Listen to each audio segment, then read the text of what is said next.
Hello everyone. तो देखिए हम लोग अब जो है फोर्थ डेफिनेशन सीखते हैं। हमने देखो सम इम्पोर्टेंट डेफिनेशन में आपको लैटिस पॉइंट क्या होता है, क्रिस्टल लैटिस क्या होती है, ये सब हम लोग जिक्र कर चुके हैं। अब हम लोग देखते हैं कि यूनिट सेल क्या होता है। तो यूनिट सेल समझने के लिए सबसे बढ़िया जो एग्जाम्पल आप ऐसे समझिए, जैसे कि ये आपकी पूरी बिल्डिंग है, कोई भी बिल्डिंग हो, तो इस पूरे बिल्डिंग के बनने में आप देखो इसका जो सबसे स्मॉलेस्ट यूनिट यूज हुआ है वो क्या यूज हुआ है, बोलो आप, एक ब्रिक है, ठीक है ना। और उसी ब्रिक को रिपीट करते करते जोड़ दिया गया, पूरी बिल्डिंग तैयार हो गई।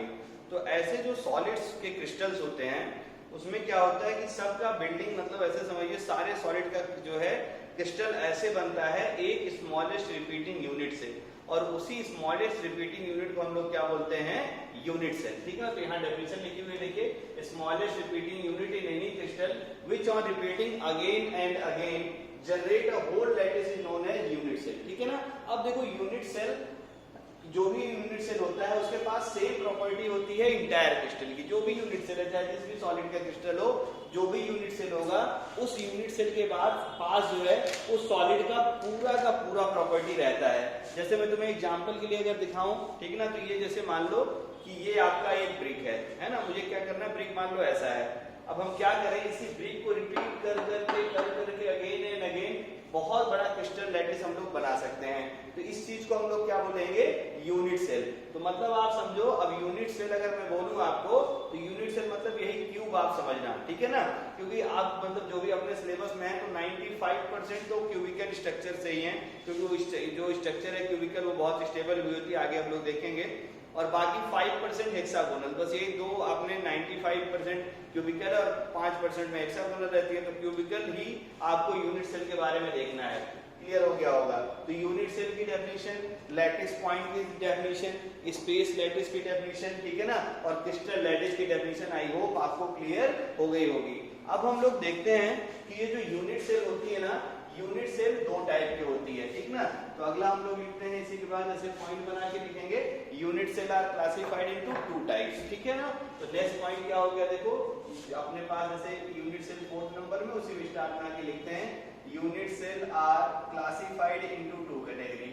हम लोग क्या करते हैं, यूनिट सेल को, ठीक है, classified, unit cell are classified into two category. इसको हम लोग दो कैटेगरीज में डिवाइड करते हैं, ठीक ना। इसको हम लोग क्या करेंगे, दो कैटेगरीज में डिवाइड करेंगे, ठीक ना। एक होता है, पॉइंट लेकर के लिखता हूं मैं, प्रिमिटिव, एक होता है तुम्हारा primitive unit cell, primitive unit cell, ठीक है ना। और दूसरा होता है सेकंड तुम्हारा, ठीक है, non primitive unit cell, non primitive unit cell, ठीक है ना। तो इसको भी देखेंगे हम लोग क्या होती है ये चीजें, नॉन प्रिमिटिव यूनिट सेल। एक होता है आपका प्रिमिटिव यूनिट सेल, और एक क्या होती है, नॉन प्रिमिटिव यूनिट सेल। अच्छे से ध्यान से ये सब चीजें आप खूब दिमाग में बैठाते रहिए। अब देखिए जो नॉन प्रिमिटिव सेल होता है, ठीक है ना। अब प्रिमिटिव सेल क्या होती है और नॉन प्रिमिटिव सेल क्या होती है, पहले ये देख लिया जाए। तो जो आपका प्रिमिटिव सेल होता है, ठीक है, इसमें क्या होता है, ध्यान से देखना। इसमें पहले वही एग्जांपल से आपको इस बॉक्स से समझाता हूं मैं। जैसे मान लो ये आपका एक यूनिट सेल है, ठीक है ना। अब क्या हो कि जो लैटिस पॉइंट है, यानी जो एटम, मॉलिक्यूल और आपके आयन है, वो केवल अगर कॉर्नर पे रहते हैं, तो ऐसी यूनिट सेल को हम लोग क्या बोलते हैं, प्रिमिटिव यूनिट सेल, ठीक ना। When atom placed at the corner, तो प्रिमिटिव यूनिट सेल में क्या होता है, ऐसे मैं लिख देता हूं, देखना ध्यान से, लैटिस पॉइंट एट कॉर्नर, मतलब समझ गए होंगे। लैटिस पॉइंट क्या करता है, एटम, मॉलिक्यूल, आयन को रिप्रेजेंट करता है, ठीक है ना। कि जो है लैटिस पॉइंट एट कॉर्नर, यानी सारे एटम, मॉलिक्यूल कहाँ रहते हैं, केवल और केवल कॉर्नर पे। उसी को हम लोग क्या बोलते हैं, ठीक ना, प्रिमिटिव यूनिट, जो है आपका प्रिमिटिव यूनिट सेल। तो मतलब मैं तुम्हें एग्जांपल करके सिखाऊं तो बहुत अच्छे समझेगा। जैसे मान लो ये अपना क्यूबिकल यूनिट सेल है, ठीक है ना। अब ये देखो सारी साइड इसमें इक्वल है, कुछ छोटे बड़े अगर आपको दिख रहे हैं तो आप उसको सब इक्वल मानिएगा। ये मान लो अपना एक क्यूबिकल यूनिट सेल है, मुझे क्या देखना है कि प्रिमिटिव यूनिट सेल क्या होती है। तो ये मैंने मान लिया आपका यूनिट सेल है क्यूबिकल। प्रिमिटिव यूनिट सेल क्या होती है, ऐसा यूनिट सेल जिसमें जो आपकी लैटिस पॉइंट होती है, यानी जो एटम है ना, आयन, मॉलिक्यूल होते हैं, वो प्रेजेंट ओनली एट कॉर्नर। कहाँ प्रेजेंट रहते हैं, ओनली एट कॉर्नर। अच्छे से याद रख के रहना, लैटिस पॉइंट कहाँ रहता है, ओनली, ठीक ना, मतलब lattice point only at corner, अच्छे से दिमाग में ये छप गया होगा, ठीक है ना। तो ये क्या हो गया तुम्हारा प्रिमिटिव यूनिट सेल। अगला हम लोग बी करके यहाँ लिख रहा हूँ, है ना, और हम लोग क्या लिखे थे याद करिए, नॉन प्रिमिटिव यूनिट सेल। तो नॉन प्रिमिटिव यूनिट सेल होती है, इसको हम लोग 3 क्लास में क्लासिफाई करते हैं, नॉन प्रिमिटिव यूनिट सेल, ठीक है ना। तो non primitive unit cell 3 type की होती है, ध्यान से देखते रहना क्या क्या होती है। एक होता है तुम्हारा, ठीक है ना, जिसको हम बोलते हैं बॉडी सेंटर्ड, एक को हम लोग क्या बोलेंगे, ध्यान से देखना, एक को हम बोलते हैं बॉडी सेंटर्ड यूनिट सेल, दिमाग में सब छपना चाहिए, बॉडी सेंटर्ड यूनिट सेल, ठीक है ना, बॉडी सेंटर्ड यूनिट सेल, इसको शॉर्ट में ले बोलेंगे BCC, body centred unit cell. अब देखना बॉडी सेंटर्ड यूनिट सेल क्या होता है कि जो तुम्हारा लैटिस पॉइंट है, वो लैटिस पॉइंट में क्या कहाँ कहाँ है, इसका जरा ध्यान से देखो। तो बीसीसी में क्या होता है कि लैटिस पॉइंट कॉर्नर पे भी रहते हैं, और क्या होता है अब बॉडी सेंटर, तो इस पूरे बॉडी का एक सेंटर होगा, तो लैटिस पॉइंट कहाँ कहाँ होता है, at corner and body centre. तो बॉडी सेंटर में क्या होता है, यहाँ लिख दे रहा हूं मैं कि लैटिस पॉइंट कहाँ कहाँ होता है, लैटिस पॉइंट एट कॉर्नर, और प्लस कहाँ होता है, देखो बॉडी सेंटर। तो ऐसे यूनिट सेल को हम लोग क्या बोलेंगे, बीसीसी यूनिट सेल। तो मैं थोड़ा इसको डायग्राम से रिप्रेजेंट करके दिखा दूं तो आप और अच्छे समझ जाएंगे। ये है आपका मान लो यूनिट सेल, ठीक है ना, ये है आपका यूनिट सेल, सारी साइड सेम है, छोटे बड़े लिखे तो सॉरी, आप इसको इक्वल स्केल से बनाएंगे तो बहुत सही रहेगा, ठीक है ना। तो ये देखो आपका मैंने बना दिया बॉडी सेंटर्ड यूनिट सेल। क्या बोला मैंने, लैटिस पॉइंट कहाँ कहाँ रहता है, कॉर्नर पे रहता है, तो चलो लैटिस पॉइंट कॉर्नर पे पहले बैठाते हैं, लैटिस पॉइंट देखो कॉर्नर पे रहता है, ठीक ना, और कहाँ रहता है, बॉडी सेंटर पे। तो लैटिस पॉइंट देखो यहाँ मैंने बता दिया, क्लियर हो गया ना। तो नॉन प्रिमिटिव में फर्स्ट क्या हो गया तुम्हारा, बॉडी सेंटर्ड यूनिट सेल, ठीक है ना। नॉन प्रिमिटिव का जो सेकंड वाला है उसको देखा जाए, नॉन प्रिमिटिव का जो सेकंड है वो है तुम्हारा फेस सेंटर्ड, ध्यान से देखते रहना। सेकंड हम लोग पढ़ते हैं नॉन प्रिमिटिव का, और वो है तुम्हारा फेस सेंटर्ड यूनिट सेल। क्या नाम है इसका, face centred unit cell, face centred unit cell, दिमाग में इसको रखते रहिए आप। तो फेस सेंटर्ड यूनिट सेल देखो क्या होती है ना। अब इसमें देखो फेस सेंटर्ड नाम ही है यार ना, तो फेस में क्या हो गया, फेस का सेंटर होगा देखो हर फेस का। जैसे ये देखो अब मैं बात करूं तो कोन की अगर बात करूं तो 6 फेसेस हैं, तो क्या होगा, लैटिस पॉइंट कहाँ हो, कॉर्नर, और कहाँ होना चाहिए, फेस सेंटर पे, ठीक है ना।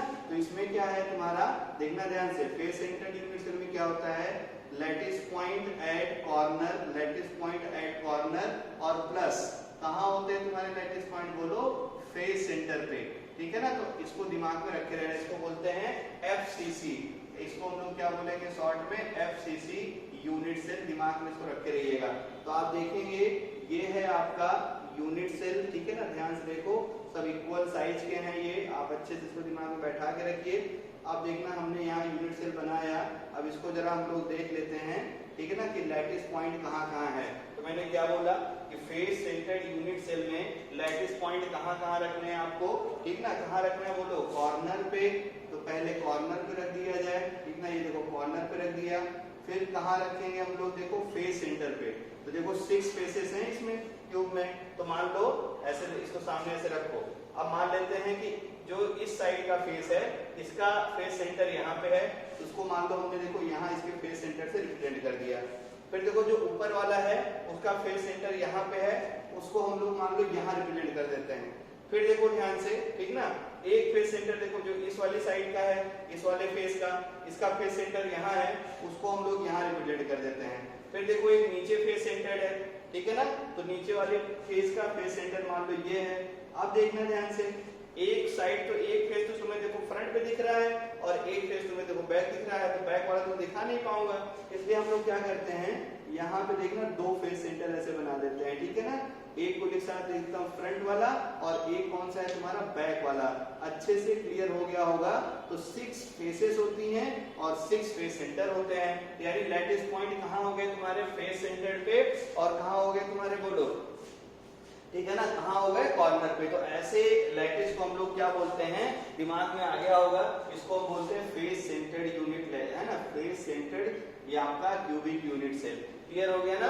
तो body centred unit cell, face centred unit cell, और एक और होता है जिसको हम बोलते हैं एंड सेंटर्ड यूनिट सेल। तो थर्ड नॉन प्रिमिटिव वाला हम लोग देखते हैं और उसका नाम है इंड सेंटर्ड यूनिट सेल। इसकी कहानी ध्यान से देखना, ठीक है ना। तो अब हम लोग थर्ड पढ़ते हैं और वो है तुम्हारा, ठीक है ना, इंड सेंटर, मतलब इंड सेंटर जो है आपका यूनिट सेल। अच्छे से देखना, इंड सेंटर्ड, ठीक ना, इंड सेंटर्ड यूनिट सेल।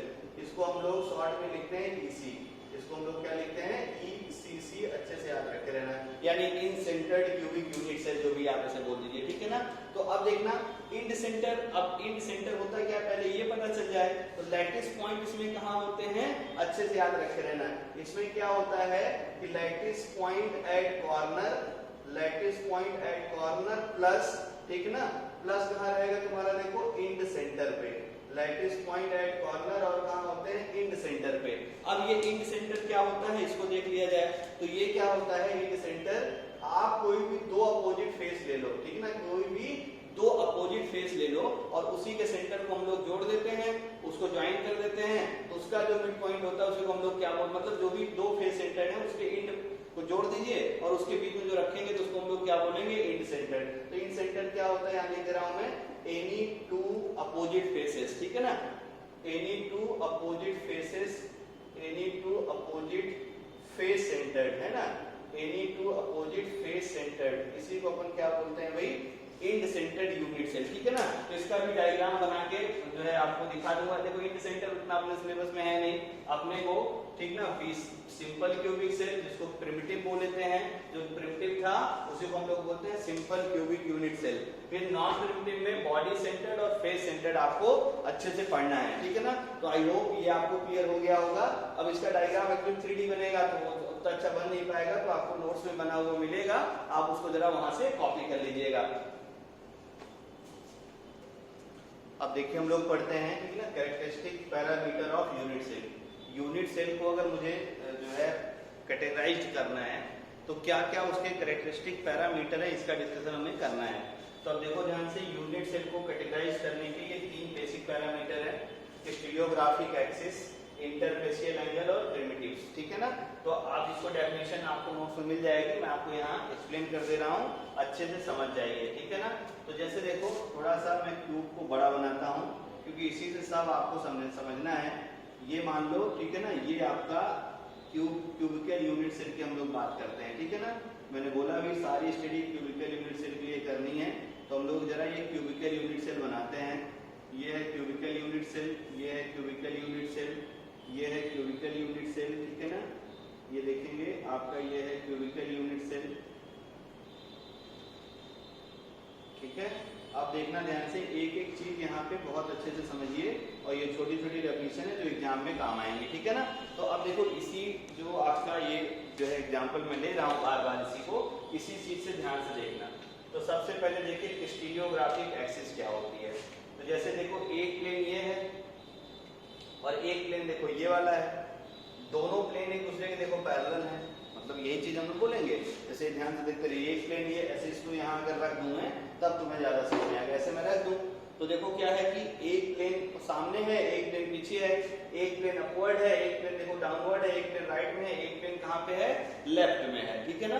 तो जो तुम्हारा स्टीरियोग्राफिक एक्सिस होता है वो क्या होता है, तो दीज आर द लाइन, मतलब स्टीरियोग्राफिक एक्सिस क्या होती है, लाइंस होती हैं, जो कि हम लोग ड्रॉ कैसे करते हैं, parallel to the line of intersection. जो भी आपके इंटरसेक्शन लाइन है, जैसे ये देखो लाइन है ना, यहाँ कट किया, इसके पैरेलल ड्रॉ कर दिया, ये इंटरसेक्शन लाइन है, कट किया, इसके पैरेलल देखो ड्रॉ कर दिया, तो इसी को हम लोग क्या बोलते हैं, जो है स्टीरियोग्राफिक एक्सिस। अब देखना इंटरफेसियल एंगल की हम लोग बात करते हैं। तो इंटरफेसियल एंगल यहाँ से देखो, जहाँ पे आपके ये प्लेन कट करते हैं, यहाँ जो भी एंगल आएगा इसे हम लोग क्या बोलेंगे, जैसे ये सब कट कर रहे हैं तो यहाँ जो भी एंगल आ रहा है इसके बीच में, देखो जो भी एंगल इधर आपको जो भी एंगल नजर आ रहा है इसी को हम लोग क्या बोलते हैं, इंटरफेसियल एंगल। या आप यहाँ देखो टॉप पे, यहाँ पे तो यहाँ देखो ध्यान से कॉर्नर पे देखेंगे तो एक एंगल देखो ये है और एक एंगल देखो ये है और एक एंगल देखो यहाँ टॉप पे बन रहा है, क्लियर हो गया होगा। इसी चीज को हम लोग क्या बोलते हैं, इंटरफेसियल एंगल, ठीक ना। और प्रिमिटिव क्या होती है, आप 3 साइड ऑफ यूनिट सेल, मतलब जो भी आपके साइड्स हैं जो है यूनिट सेल की, उसी को हम लोग क्या बोलते हैं, वो भी 3 side, 3 sides of unit cell are called primitive और कैरेक्टरिस्टिक इंटरसेप्ट, ठीक है ना। तो बहुत अच्छे से ध्यान से देखिए, इस बेसिस पे हम लोग अगर इसको आपको सब कुछ दिखा दें तो स्टीरियोग्राफिक एक्सिस देखिए, मान लो तुम्हारा एक्स है, ये वाला मान लो कि एक्स इधर मान लेता हूँ, नहीं आपको लगेगा सर एक्स यहाँ क्यों, कहीं मानो कोई दिक्कत नहीं उससे, ठीक ना। ये देखो ध्यान से, इधर मान लो तुम्हारा जेड है, तो इधर एक्स, इधर वाई और इधर हो गया जेड, ठीक है ना। अब देखते हैं, मान लो कि यहाँ पे जो इंटरसेप्ट हो रहा है, यानी ये वाली जो डिस्टेंस है इसको मान लेता हूँ मैं ए, फिर देखना ध्यान से, ये वाली जो डिस्टेंस है इसको मान लेता हूँ मैं बी, ठीक है ना, ध्यान से देखते रहना। और ये वाली जो डिस्टेंस है, ये वाली डिस्टेंस को क्या मान लेता हूँ मैं सी, ठीक है ना। अब देखना ध्यान से, इसके ये तो हो गए भाई इंटरसेप्ट, यानी ये एज लेंथ हो गई, ऐसे देखो तो ये क्या हो गया, एज लेंथ हो गया, ठीक है ना। फिर अगला हम लोग देखते हैं, अब यहाँ पे देखना, ठीक है ना, एंगल देखो ध्यान से, तो ए के सामने का एंगल इसको मान लेता हूँ मैं अल्फा, बी के सामने का एंगल इसको मान लेता हूँ मैं बीटा, और सी के सामने के एंगल को हम लोग क्या मान लेते हैं, गामा, ठीक है ना। तो ये है आपका क्यूबिक। अब इसमें सब कुछ मैं रिप्रेजेंट करके तुम्हें दिखा दूं तो ज्यादा अच्छा समझ में आ जाएगा। और ये जो आपका है ये मान लो आपका ओरिजिन है, ठीक है ना। तो जो स्टीरियोग्राफिक एक्सिस है, स्टीरियोग्राफिक एक्सिस कौन कौन सी है, देखो ओ एक्स, ओ वाई और ओ जेड, इसको क्या बोलेंगे, स्टीरियोग्राफिक एक्सिस, है ना। इंटरफेसियल एंगल कौन सा हो जाएगा, देखो अल्फा, बीटा और क्या हो जाएगा, गामा, ठीक है ना। बात समझ में। और प्रिमिटिव क्या हो जाएंगे, 3 प्रिमिटिव आपको पता, 3 साइड वाला, तो ए, बी और सी, इसको हम लोग क्या बोलते हैं, प्रिमिटिव्स, ठीक है ना। तो ये है आपका यूनिट सेल को कैटेगराइज करने के पैरामीटर। इसके बाद हम लोग पढ़ेंगे ब्रेविस लैटिस। अब देखो ये जो क्रिस्टल जो है लैटिस हम लोग पढ़े हैं, ठीक है ना। तो हम लोग अब क्या करते हैं कि उसको कैटेगराइज करते हैं। तो एक साइंटिस्ट है ब्रेविस, तो इसने क्या किया कि जो है ज्योमेट्रिकल कंसीडरेशन के बेसिस पे इसने बोला कि 3D में, ठीक है ना, ये देखो ध्यान से, consideration that can be 14 different veg, मतलब टोटल 14 तरीके हैं कि आप 3D स्पेस में पॉइंट को अरेंज कर सकते हैं, ठीक है ना। ध्यान देना, Bravais showed from the geometrical consideration that there are, ठीक है, only 14 different ways in which similar points can be arrange in 3D space. मतलब जितनी भी पॉसिबल स्ट्रक्चर है वो बना किसने सब देख लिया, तो 3D स्पेस में केवल 14। तो आपसे पूछता है the total number of space that is belonging to all 7 crystal system, यानी देखो ध्यान से, 3 पैरामीटर थे साइड के और 3 पैरामीटर थे एंगल के, उसके बेसिस पे जब हम लोग क्रिस्टल सिस्टम को कैटेगराइज करते हैं तो टोटल कितने मिलते हैं, 7, है ना। तो 7 crystal system put together only 14, these are known as Brevis lattice। तो टोटल 7 क्रिस्टल सिस्टम है और उस 7 क्रिस्टल सिस्टम में, ठीक ना, 14 ब्रेविस लैटिस है। अच्छे से इसको याद रखते रहिएगा। और the Bravais space lattice associated with crystal system are, तो ये कई सारे क्रिस्टल सिस्टम होते हैं। अब उतना डायग्राम में बना के नहीं दिखा पाऊंगा, आपको डिस्क्रिप्शन में एक नोट्स रहेगा, ये पॉइंट लिखा रहेगा, ये आप अच्छे से उस पॉइंट पे कॉपी कर लेना। ये पूरा डेफिनेशन टाइप ऐसे लिखा रहेगा पॉइंट 2, और पूरा यहाँ पे आपका डायग्राम बना रहेगा। तो वो डायग्राम आप प्लीज ड्रॉ कर लीजिएगा, या आप उसको फोटो कॉपी करा के अपने नोट के साथ में रख लीजिएगा। उतना ज्यादा काम में नहीं है, जो काम में है वो मैं आपको अब डिटेल में अच्छे से बताने वाला हूँ। तो अब देखना ध्यान से, ये सब पढ़ने के बाद अब हमारा मेन चैप्टर शुरू होता है। ये सब सिर्फ ज्ञानवर्धक चीज थी है, ठीक ना, मतलब ये बस ज्ञान में रखे, दिमाग में, जहन में होना चाहिए। क्या होता है, कहानी जो इस चैप्टर की है वो शुरू होगी अब, ठीक है ना। तो इस चैप्टर में जो मेन पार्ट था वो ये, लेकिन ये मेन पार्ट पढ़ने के लिए ये पहले जो हम लोग अभी पढ़ रहे थे, ये सब चीजों का ज्ञान होना आपको बहुत जरूरी था, इसीलिए ये इतनी चीजें हम लोग अच्छे से सीखें। तो अब देखना ध्यान से कि जब हमारे पास देखो 3 पैरामीटर है साइड के और 3 पैरामीटर है एंगल के, ठीक है ना। तो हम लोग क्या करेंगे, 3 पैरामीटर एंगल के और 3 पैरामीटर साइड के बेस पे हम लोग 7 क्रिस्टल सिस्टम को, ठीक ना, बनाएंगे।